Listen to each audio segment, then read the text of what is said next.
Hello and welcome to Season 9, Episode 4 of Beach Weekly, a podcast created and produced by Long Beach State student-run newspaper, The Daily 49er. I'm Isabel Salaji, and these are this week's top stories.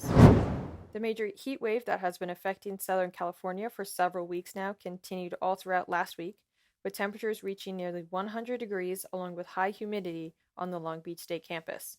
While students all over campus are dealing with the brutal weather conditions, students in the College of Fine Arts are experiencing it worse than others. The buildings that house the Fine Arts Department were constructed in the 1950s and have lacked air conditioning in different sections for decades. With temperatures hitting record-breaking highs last week, it became untenable to hold classes in the buildings as no changes were being made by the university to improve conditions. Tensions came to a head on Wednesday when fine arts students and faculty staged a walkout of classes to protest the conditions and lack of action by the university. With more on the story, here is the Daily 49ers news editor, Hannah Shields. Students from the Fine Arts Building staged a walkout on August 7th in protest to the building's lack of air conditioning during Southern California's record-breaking heat wave. Tensions started to rise as students stood outside in the 95-degree weather, demanding the Dean of the College of the Arts to find a faster way of solving this ongoing issue. The Fine Arts Department, most of which was constructed in the 1950s, has lacked air conditioning in the different sections of the buildings for decades. Building FA3 has been reported as one of the hottest sections in the department.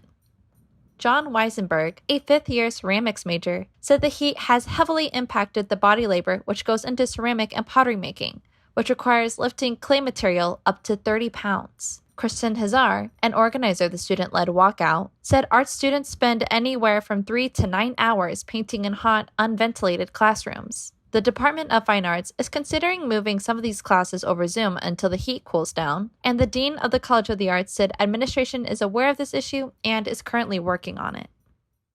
Tropical Storm K hit Southern California on Friday afternoon, moving north along the coast from Baja California. The storm brought some rain, high winds, slight flood damage in some areas, and high tides along the coast. Tropical Storm K also forced Long Beach State to postpone Smorgasbord, which was set to be held on Friday evening. Smorgasbord was going to be held for the first time in 2 years, but as of yet, the university has not announced a new date for the event.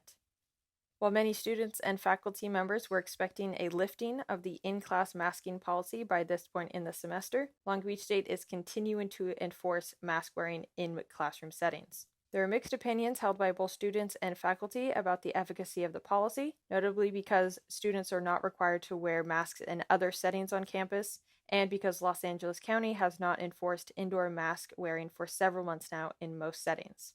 Long Beach State has yet to announce any plans to lift the mask policy for classroom settings. Queen Elizabeth II of Great Britain died last Thursday, September 8th, at the age of 96. She was the first British monarch to serve for more than 70 years. Though Queen Elizabeth worked to modernize British society and has seen the monarchy through the progress and turbulence of the 20th and 21st centuries, her legacy is laced with the reality of the British monarchy's history of colonization and violent oppression of numerous Asian, African, Caribbean, and South American countries. Following Queen Elizabeth's death, her son Charles has now taken the throne of the British monarchy and will be known as King Charles III. After Charles in the line of succession is his son William, who has now been given the title of Prince of Wales. And that is all for this week's episode of Beach Weekly. To read up on the stories we covered today and much more, head on over to the Daily 49er website, daily49er.com. And be sure to give us a follow on our socials at Daily49er to make sure you don't miss out on the latest campus news. Have a great rest of your week, and I'll meet you back here next Monday.